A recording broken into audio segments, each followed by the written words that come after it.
He's speaking with Mike and the media. LeBron, first of all, I know you don't love to talk about it, but just the foot, was that the same kind of thing that's been giving you soreness? You were able to get up and play through it, but I'm just wondering how that was. I mean, I don't know if I stepped on Lori's foot or not. It was just a turn in the ankle, but I'll be fine. I'll be ready for Sunday afternoon, and we move forward. But happy birthday, by the way. 21? Oh. I didn't bring the Lobos with me tonight. I apologize. I haven't drank all week, so next time we have one, we take a shot. Appreciate it. Deal. It's probably the first game that you guys haven't had that kind of early defensive energy. When you notice that that's happening, is it difficult to change that within the context of one night? It is. I mean, especially when you hang your hats on the defensive end. I mean, there's going to be some. We don't never want it to happen, but there's some games throughout the course of 82 season game where you. Obviously, you just don't have it defensively, and we didn't have it, for 48 minutes. We had it in spurts, but we know in order for us to win, we got to defend. And tonight I think we had a 50, 40, 90 offensive night, and we still lost. So that's why I was talking earlier in the season about it's not about the offense. We have to defend, and obviously we got to make shots, but if we defend, we're going to give ourselves a better chance to win. And tonight, even though when we cut the lead down to 2, we made that good push. We was always playing uphill, But give credit to Utah. That was a very well orchestrated team. They got a lot of very just solid, good, cerebral IQ basketball players on the floor, and they got a lot of them. LeBron, Darvin was talking about this team beforehand, sort of comparing it to sort of in makeup his Atlanta teams that didn't really have like one leading guy. Is it hard for the defense to kind of key in on what you have to do when there is, not a headliner, so to speak, or a head of the snake? No, I think if you go into the game thinking that way, then you will definitely get burned. We know what they're capable of doing. We know Mike Conley can catch fire. Obviously, we know JC has been a burner since he came into this league. Laurie has been playing great basketball this year. Played great basketball in Chicago and in Cleveland as well.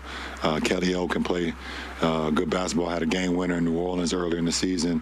Colin was on the verge of being an all-star in the Eastern Conference at one point before the injury, and so on and so on. They just keep bringing in more and more talent. So you respect guys that no matter who's out on the floor, no matter what their resume speaks for itself. But when you're an NBA player, you gotta be ready for everything. And tonight they gave us everything, and they made some. They was knocking down shots. They was moving the ball, sharing the ball. They was playing with speed, playing with pace. Kind of was on our heels throughout the 48-minute game. Dan. LeBron, sort of. This relates to what I'm going to ask you. Virally, I guess, how are you feeling right now? I know you said I think you've basically been in bed since Sunday. Have you been able to turn any corners on that front? Felt a little bit better today than I did on Wednesday. And hopefully, if I continue to improve over the last 48 hours, going forward, or probably less than that, obviously, because it was 12:30 start on Sunday. But if I can improve over the next 36 hours, then I feel a lot much better too. I feel like my color is coming back. I feel more like pale and just not have much energy at all. Not quite to 100%, but definitely almost there. You feel? I'm sure that shows up in a lot of different ways on the court. I think you've missed your last 13 threes, last 2 games. Are you feeling it in your legs? Yeah, I think from the moment that I just haven't had my rhythm. I lost my rhythm, when I kind of hate this bug. Not only the threes, a couple of the layups has been short around the rim. Just feel like my rhythm just been off. I haven't had an opportunity to, get on the practice floor because I've been kind of not only told to stay away, but advised to stay away to kind of save my energy for the games. But I'm looking forward to getting back into our practice facility so I can get my shots that I'm of course used to doing in between games. LeBron, we haven't heard much from players around the league this week about Kyrie Erving's social media posts and subsequent comments. I was just curious, why do you think that is, considering this league is so socially conscious? I'm not sure. If you want to ask me a question, you can ask me. I can't speak for 449 players. Sure. Certainly your position, you've been in the position of the best to speak for, for the league. I can tell you this. It's simple. Me personally, I don't condone any hate to any kind, to any race, to Jewish communities, to black communities, to Asian communities. You guys know where I stand, and it's part of the reason why I didn't air the Shop episode, why we kicked that, out of the archives, because it was hate conversation going on there, and I don't represent that.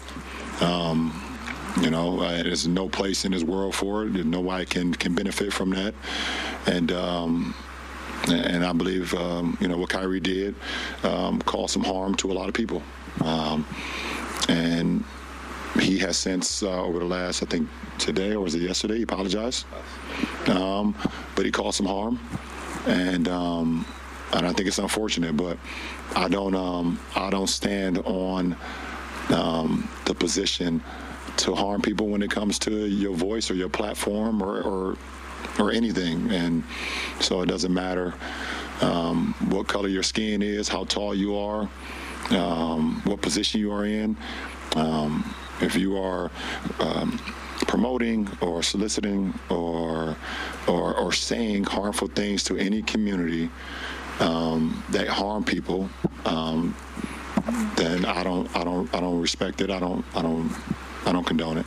Considering you do identify that his actions as being harmful to people, what do you believe could be a resolution for him to get past the current suspensions that he has with the Nets and Nike? I don't know. Because at the end of the day, Kyrie is his own man. He stands up in front of the media and speaks. He is a man. He has a great family. I mean, I love the kid. Well, he's not even a kid anymore. He's 30. He just said that the other day in his presser. I was like, it's insane. I don't know the direction, the steps that he take, but he's apologized for what he said. And I hope that he understands that what he said was harmful to a lot of people.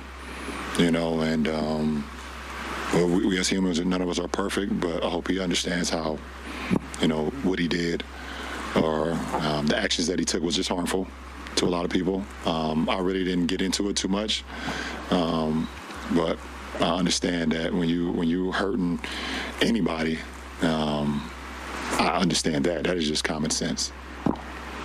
Last two, LeBron, sticking with the theme of social consciousness, you've been very vocal about civic engagement, and the league is actually shutting down games on Tuesday to encourage voting.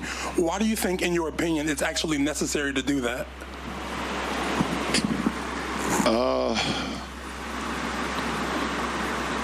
I think from the black community, and obviously our league is predominantly black athletes, black players, black men. Our community, we talk and speak about change a lot. So in order to have change, we have to get out and actually put our mouths and put our hands and put our pens or pencils to the polls.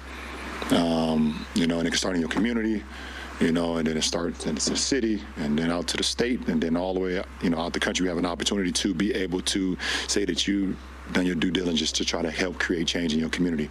And we've been oppressed for so long. Obviously, I had the More Than a Vote initiative when we was in the bubble. I was very active with that, and our so many musicians and athletes and leaders was able to come on board with us. But we've been oppressed for so long. They've told us we couldn't vote. They told our women, our black women, they weren't allowed to vote for so many years, and but they continue to reprimand us or do things to us in our community that harm us and harm our family, and we sit here and wonder why and what's going on. So I think it's very important that you get educated about what's going on, who is your local people are that's going to be making decisions in your community, making decisions that could affect you, could affect your family, could affect your school districts and things of that nature. Because it's important. I know as black people, sometimes we don't believe that our vote counts. We don't believe that it matters. And I can just say black people because I just know my people. I can't speak for everybody. I just know how we are, but it does matter. And, and we saw a change when, we wanted to get someone out of office. So I hope people take it serious. Thank you. Yep, no problem. Yeah, LeBron, kind of to Dave's point, you have a platform built on sort of more than an athlete as its underlying premise. I'm curious, how have you seen the seriousness that people have taken that as they've waded into other waters? And I'm curious if you've evolved in sort of, when it comes to things like social media and stuff like that, in terms of, like, yes, this is something I want to talk about or address, and maybe this is something I don't want to talk about or address. I think you guys have grown to know me over the last few years that I've been a part of this organization, and Dave has known me a little bit longer, trying to look around. Okay, that's it.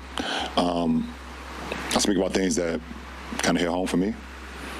That comes from my heart, comes from my gut. Things that I believe in, things that I'm passionate about. Or some things that just hit me and I just know that it's just wrong. I definitely have, common sense, and I know the difference between right and wrong. And with more than an athlete, obviously it's gained legs that that I didn't even think that it was going to create, because I was literally talking about me and my situation and what I had going on with some lady on some station on television. So I was speaking for me that I'm more than an athlete, and what I do and what I talk about and what I represent, not only just on the court, obviously, but off the floor as well. So I don't know. It kind of just it kind of all depends. Everyone's not going to agree with everything that you talk about. I've literally muted like 25, 35 people on my Twitter account over the last week because I've been sitting in bed, so I've been able to look at a lot of people just saying harmful things. So I've just been hitting the mute button on a lot of people. I've never done that. It's actually pretty fun. So I got like 2 more days to be in the bed before I become myself again. So if you got something harmful to say, you will be muted. I won't see it. It's just, I don't know. It's just if it feels right, and if my people are calling for me to sometimes say something because they need a voice, and they need a platform, then I'm there for them.